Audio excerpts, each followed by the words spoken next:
بسم الله الرحمن الرحيم يا أيها النبي إذا طلقتم النساء فطلقوهن لعدتهن وأحصوا العدة واتقوا الله ربكم لا تخرجوهن من بيوتهن ولا يخرجن إلا أن يأتين بفاحشة مبينة وتلك حدود الله ومن يتعد حدود الله فقد ظلم نفسه لا تدري لعل الله يحدث بعد ذلك أمرا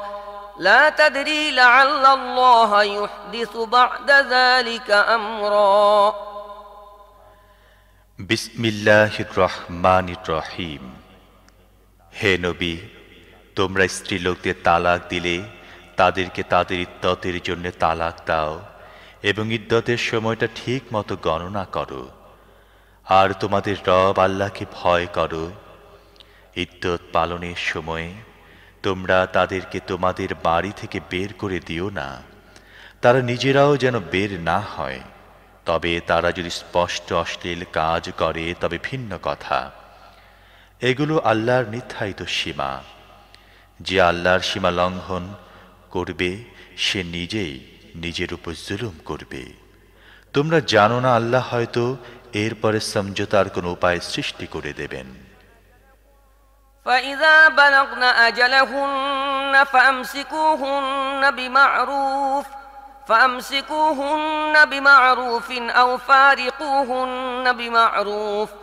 أو فارقوهن بمعروف وأشهدوا ذوي عدل منكم وأقيموا الشهادة لله ذلكم يوعظ به من كان يؤمن بالله واليوم الآخر ومن يتق الله يجعل له مخرجا।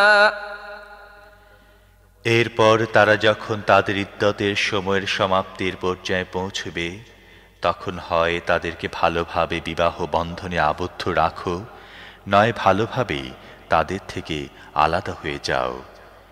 এমন দুই ব্যক্তিকে সাক্ষী বানাও তোমাদের মধ্যে যারা ন্যায়বান। হে সাক্ষীরা, আল্লাহর জন্যে সঠিকভাবে সাক্ষ্য দাও। যারা আল্লাহ ও আখিরাতে দিনের প্রতি ঈমান পোষণ করে তাদের জন্য উপদেশ হিসেবে এসব কথা বলা হচ্ছে। যে ব্যক্তি আল্লাহকে ভয় করে চলবে, আল্লাহ তার জন্যে কঠিন অবস্থা থেকে রক্ষা পাওয়ার উপায় সৃষ্টি করে দেবেন। ويرزقه من حيث لا يحتسب ومن يتوكل على الله فهو حسبه إن الله بالغ أمره قد جعل الله لكل شيء قدرا واللائي يئسن من المحيض من نسائكم إن ارتبتم فعدتهن 3 أشهر واللائي لم يحضن وأولاة الأحمال أجلهن أن يضعن حملهن ومن يتق الله يجعل له من أمره يسرا ذلك أمر الله أنزله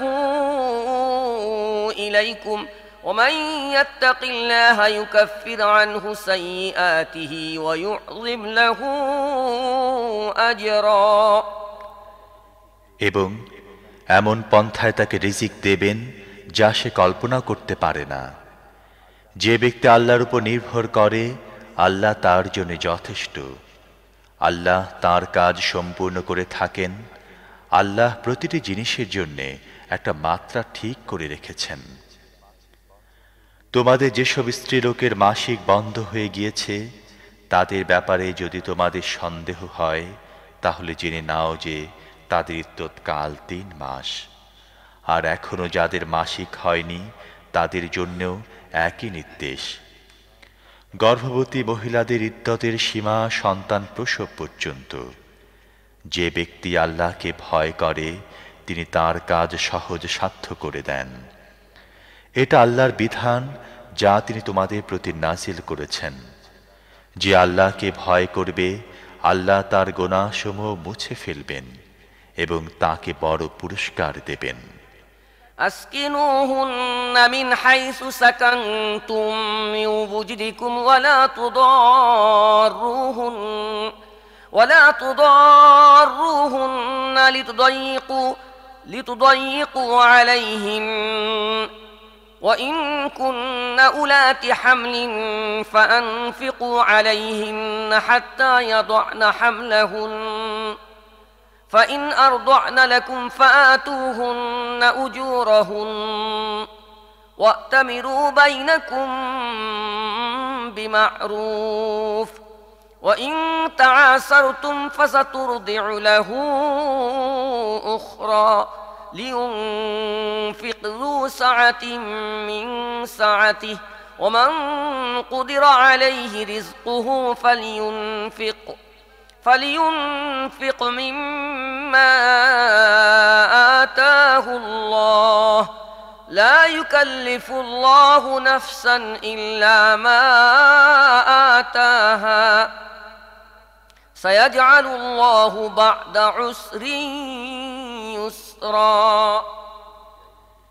তোমরা তোমাদের সামর্থ্য অনুযায়ী যেরকম বাসগৃহে থাকো তাদেরকে ইদ্যৎকালে সেখানে থাকতে দাও। তাদেরকে বিপদগ্রস্ত করার জন্যে উত্ত্যক্ত করো না। আর তারা গর্ভবতী হলে সন্তান প্রসব না হওয়া পর্যন্ত তাদের জন্যে খরচ করো। তারপর তারা যদি তোমাদের সন্তানদের বুকের দুধ পান করায় তাহলে তাদেরকে তার বিনিময়ে দাও এবং বিনিময়ে দানের বিষয়টি তোমাদের পারস্পরিক আলোচনা মাধ্যমে উত্তম পন্থায় ঠিক করে নাও। কিন্তু বিনিময় ঠিক করতে গিয়ে তোমরা যদি একে অপরকে কষ্টকর অবস্থার মধ্যে ফেলতে চেয়ে থাকো তাহলে অন্য মহিলা বাচ্চাকে দুধ পান করাবে। সচ্ছল ব্যক্তি তার সচ্ছলতা অনুপাতে খরচ করবে, আর যাকে স্বল্প পরিমাণ রিজিক দেয়া হয়েছে সে আল্লাহ তাকে যা দিয়েছেন তা থেকে খরচ করবে। আল্লাহ যাকে যতটা সামর্থ্য দিয়েছেন তার চেয়ে অধিক দায়িত্ব তিনি তার উপর চাপান না। অসম্ভব নয় যে অসচ্ছলতার পর আল্লাহ তাকে সচ্ছলতা দান করবেন। وكأين من قرية عتت عن أمر ربها ورسله فحاسبناها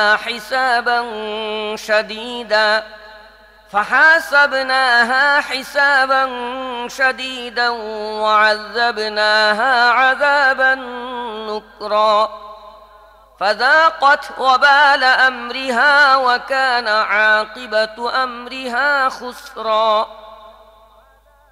أعد الله لهم عذابا شديدا فاتقوا الله يا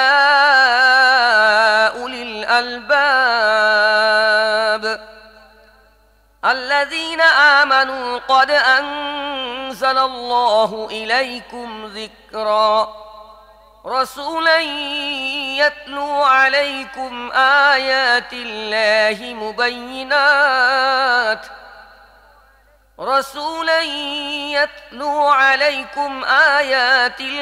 مبينات ليخرج الذين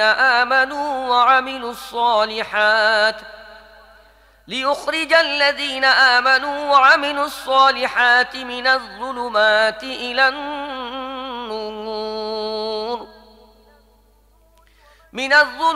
إلى النور ومن يؤمن بالله ويعمل صالحا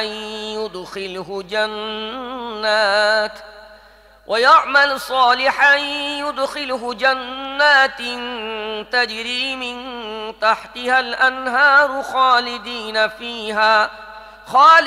فيها أبدا قد أحسن الله له رزقا। কত জনপদ তাদের রব ও তাঁর রাসূলদের নির্দেশের বিরুদ্ধে বিদ্রোহ করেছিল। আমি তাদের কড়া হিসেব নিয়েছিলাম এবং কঠোর শাস্তি দিয়েছিলাম।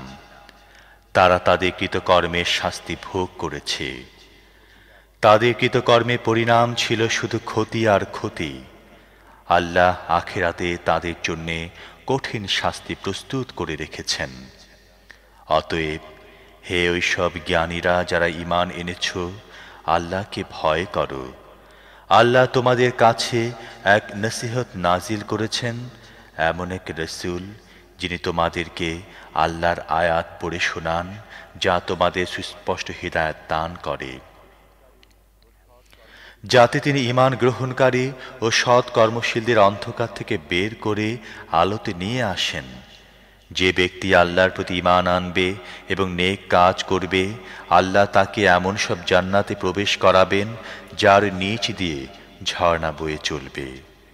এসব লোক সেখানে চিরদিন থাকবে। এসব লোকের জন্যে আল্লাহ সর্বোত্তম রিজিক রেখেছেন। الله الذي خلق 7 سماوات ومن الأرض مثلهن